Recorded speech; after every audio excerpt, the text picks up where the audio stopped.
We have a new keeper of the belt, and it's Jameson Taillon with 7 really good innings against Seattle. Just 1 run allowed, 9 strikeouts. Jameson Taillon, your new belt holder.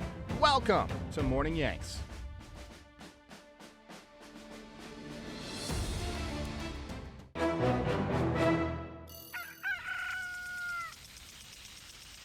Now, here's the 0-1. Swung on, there goes to left, it is high, it is far, it is gone. No se puede stoparlo. Now the Yankees get a great start to their road trip on a... Hit hard, base hit left field. Big swing there. He got him. Give the Yankees some length as he just pumps in another strike. Off the bat of Al Martin. Al Martin, yes. Seager fans and misses. 1 down. He does with a changeup. The 0-2. Grounded to short. Urshela across his body. Got him. 1-2. Voit flicks that in the air to center, and he has a 5-hit night.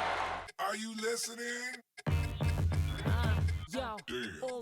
Gentlemen, summer is here. Are you ready to unveil your beach bod?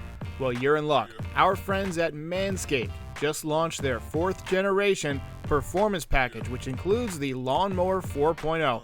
You heard that right, the 4.0. Complement your summer bod with a trim from the leaders in male grooming. The sun is shining and calling your name, fellas. Join the 2 million men who trust Manscaped and get ready for hot guy summer by going to manscaped.com for 20% off and free shipping with the code NYY Recaps. Manscaped is even throwing in 2 free gifts to their Performance Package 4.0, the Manscaped Boxers and the Shed Travel Bag. Bring your comfort and boxers to the next level. Once again, get 20% off and free shipping with the code NYY Recaps at manscaped.com. That's 20% off and free shipping with NYY Recaps at manscaped.com. Escape the shrubs and weeds this summer and shine with Manscaped. So just a few things to get through this morning. According to Dan Federico, the Yankees are not very high on Hoy-Jun Park, at least their analytical department. Despite his great numbers in AAA, they're holding him back because they don't believe it will translate at the major league level.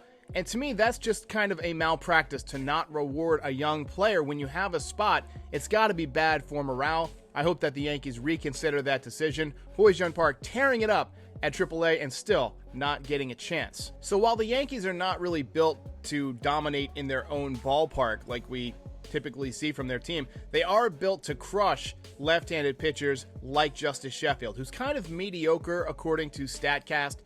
He doesn't have an overwhelming fastball. It's kind of a sinking two-seam fastball, but he leaves a lot of them over the heart of the plate, and the Yankees took advantage. Giancarlo with a 115-mile-an-hour home run off of the facing of the second deck. Luke Voit picked up a career-high 5 hits last night. Yankees ended up knocking Sheffield out in the second inning when he was already down 6-0.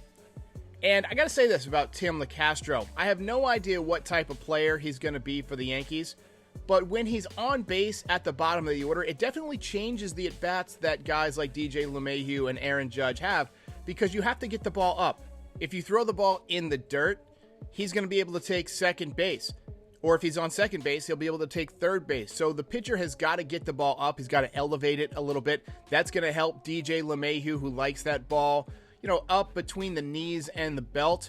And it's going to help Aaron Judge. If Aaron Judge comes up, he likes that ball a little bit up. He doesn't generally chase the ball down. He gets a lot of strikes called on him. But if you don't want to bounce it, you're going to have to just focus on getting that ball up a little bit. So it changes the at-bats for the guys at the top of the order. I'm liking what I'm seeing from Tim Locastro. Again, it's not a huge change to the team, but it moves you in the right direction. So this ends up, I think, being a savvy pickup for Brian Cashman, even though it doesn't get a lot of fanfare. And I wasn't super hyped about it when I saw his numbers, but just watching him play, I think he's going to be a menace on the bases. A lot of what you read on Twitter is nonsense. Makes no sense whatsoever. But I did see something that I liked yesterday. I don't recall who posted it, but it had a lot of likes, a lot of retweets, and I think it was just a fan that posted this. I like the idea of using Chapman as an opener every once in a while, with Mike King coming in to follow him up, because right now Chapman is trying to get it back. He pitched last night, obviously not a high leverage save situation, but you got to get this guy right. And having him come out in the beginning of the game lets him pitch in a situation that's, not do or die, and then that allows Mike King, who pitches much better in innings 2 through 9 than he does in the first inning. Mike King struggles that first time through the lineup. And so I thought it would be a really good idea. I really like this idea of using Chapman as an opener for Mike King. It might get you through 5 or 6 innings, but that seems like something the Yankees could realistically try that would help out both of those players. So let me know what you think about that in the comments. All right, we got a farm report this morning. I wanted to highlight a few guys down in the minor leagues. Now that we're halfway through the season, we're starting to get some real numbers in the minor leagues, and we're starting to see what these guys can do against competition this year.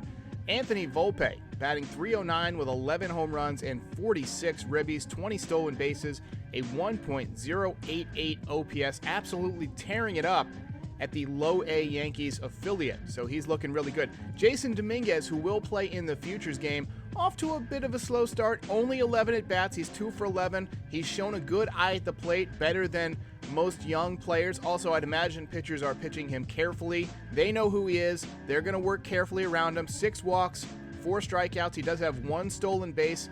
We know about his speed. Still waiting to see the power. I'm hoping he goes deep in the Futures game. That's going to be must-watch TV as a Yankees fan. And then Oswald Peraza, who has split his time between Single-A and Double-A, has taken a slight step back at Double-A, but he's still adjusting. He's batting .286 on the season combined, 8 home runs, 26 ribbies, 20 stolen bases, and an .848 OPS. You're noticing that these guys are stealing bases in the minors. One thing to note, the Yankees have been one of the worst in baseball over the past several years at stealing bags, so maybe that's something they're working into their player development at the low levels. Learn how to swipe bases, not just the fast guys, but teach all the base runners how to get good jumps, how to read pitchers, how to identify pickoff moves, things like that. I will be back at 8:30 p.m. tonight to do the pregame Yankees Game Day Live, and then I'll be on at 9 p.m. on the 643 DP podcast with Patrick Hennessy on his channel, Unhinged New York, and then I'll post some clips from that at some point during the game. Appreciate everybody who stopped by. Go Yanks.